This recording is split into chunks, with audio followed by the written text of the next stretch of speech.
সারাদিন বাড়িতে না বসে থেকে একটু বাইরে বার হওয়া প্র্যাকটিস করো। কারণ তুমি যদি সারাদিন বাড়িতে বসে থাকো, বাইরে গিয়ে কোনো রকম খেলাধুলা না করো, লোকের সঙ্গে কমিউনিকেট না করো, তাহলে তুমি কিন্তু পরবর্তী সময়ে একটি বড় সমস্যার মুখোমুখি হতে পারো।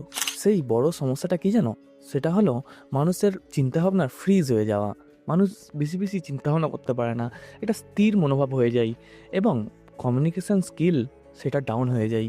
মানুষের সঙ্গে ভালো করে কথা বলতে পারে না। বিশেষ করে তোমরা যদি কোনো স্টুডেন্ট হয়ে থাকো, তাহলে তোমরা মনে করবে যে সারাদিন ঘরে বসে বসে পড়লেই আমি জীবনে ঠিক সাকসেস পেয়ে যাব। কিন্তু না, তুমি সারাদিন বাড়িতে বসে থাকলে তুমি সেরকম সাকসেস পাবে না।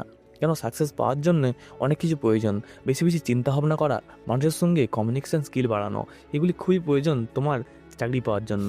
আবার সামনে যখন তুমি কিছুর ইন্টারভিউ দিতে যাবে, তখন অচেনা লোকের সঙ্গে তুমি ভালো করে কথা বলতে পারবে না। তুমি যদি এখন বাইরে গিয়ে সাধারণ লোকের সঙ্গে না কথা বলো, বলবো তোমার সারাদিনের ওই পড়াশোনার সময় থেকে কিছু সময় বার করে নিয়ে সেখানে তুমি বাইরে যাও, খেলাধুলা করো, সময় কাটাও। তাহলে তোমার এইসব স্কিলগুলি ডেভেলপ হবে। তোমার স্কুল বা কলেজে কোনো রকম ক্লাব থাকে, যেমন কোনো খেলাধুলার ক্লাব, গান গাওয়ার ক্লাব বা নাচার ক্লাব। তুমি সেই সব ক্লাবে জয়েন করতে পারো, যাতে তোমার ডিসিপ্লিনও বাড়বে এবং তুমি মানুষের সঙ্গে কমিউনিকেট করতে পারবে এবং তোমার কনফিডেন্সও বাড়বে। তাই বুঝতে পারলে শুধু পড়াশোনা নয়, পড়াশোনার সঙ্গে এইসব স্কিলও খুব প্রয়োজন। তাই আজ থেকেই চালু করে দাও, বেশি দেরি করো না।